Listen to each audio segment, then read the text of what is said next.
Hey y'all, happy Sunday. I hope you're having a good day so far.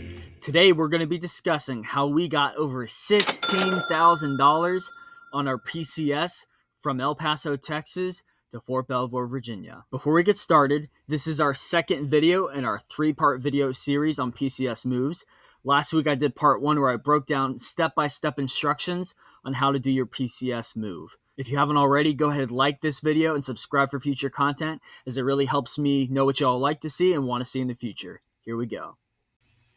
To catch up to speed on my move, I did it in 2 parts. First, Abby and the dogs moved in December of 2024. The reason for that was because by the time we would have moved everything else, it would have been in February, and she would have been 8-ish months pregnant. And I thought that was a bad idea. So that's why I moved her when she was like 6 months pregnant instead. For part 2, my dad flew down to El Paso, and he and I packed up and then drove my stuff from El Paso to here in Virginia. My dad did cover some costs along the way, so just keep that in mind, and I'll kind of annotate that as we go through. Last but not least, if you're wondering how I got my costs, I just went through my credit card statements, and then if it was gas, I put it in gas, and hotels, and just like doing a budget. So that's how I got these costs and what I'm showing you today. So kind of kicking off with gas. My dad covered some gas, so that might be closer to $1,400. For hotels, he covered 1 or 2 nights, so that might be closer to $500. Food, we actually managed, my dad and I, to not buy any food on part 2 because we had a lot of food in my house in El Paso, so we packed all that up and had it in coolers ready to go. Also, we stayed at hotels that had breakfast, so we would eat breakfast and then make some snacks to go for the road. For road maintenance, if you followed my shorts during my move in part 2, you had some maintenance issues, so we had to pay for some parts and some tools, so that didn't help. These are my weight tickets. Again, like I've told you before, these are your moneymaker. If you don't have your weight tickets, you're going to have problems in the future. This is how much I paid for my moving truck, all in. This is everything, the whole total.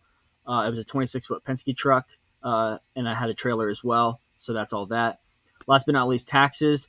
So you'll see my reimbursement next, but these are taxes paid on the reimbursement because, believe it or not, the reimbursement you get from the Army or military or whoever for your move is actually taxable income. So I had to pay just over $2,500 in taxes. My grand total for all my expenses for my move, again, this is as best as I can calculate. It's probably closer to about $10,000, maybe a little bit over, was $9,864.23. Now jumping to my reimbursements so far.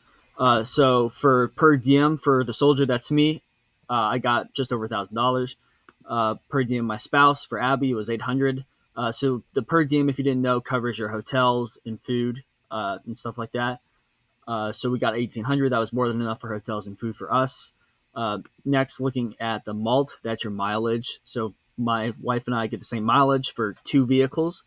So we get 412. If you can compare that to our gas, that's not quite enough. So realistically for gas, we drove 2 cars, our total mileage, and then we also drove a moving truck. I think if we had just had the 2 cars, that would have been fine and covered that. But the moving truck throws on a lot of extra gas. So just something to keep in mind in the future. Jumping down to TLE. So this is just meals. Believe it or not, the meal portion of TLE is an entitlement. You're entitled to 21 days of reimbursable meals once you arrive at your next duty assignment. So if you don't spend those nights in hotels, again, TLE covers hotels and meals once you finish your PCS move and you have to sit in a hotel, whether you're looking to rent a place or buy a place. So I cannot claim hotels because I did not stay in any hotels. I stayed with a family.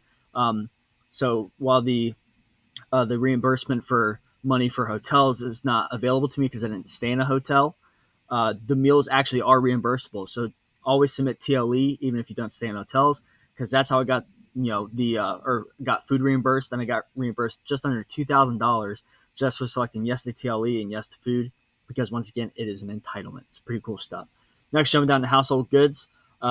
So my total household goods was 14,678 pounds. I think my total allotment was 15,500. I think it was 55. I think it was 15.5, or it's just 15 flat. I don't remember. Now, if you remember right, my total allotment for a first lieutenant should be 13,500. The extra poundage came from those extra allotments I told you about that are in that DA, or that are in the moving pamphlet. Again, check out my previous videos if you want to see how to calculate that for yourself. My total reimbursement, or my gross income on this, was just over $16,000. Rounding out my move, you can see the expenses on your right-hand corner were just under $10,000.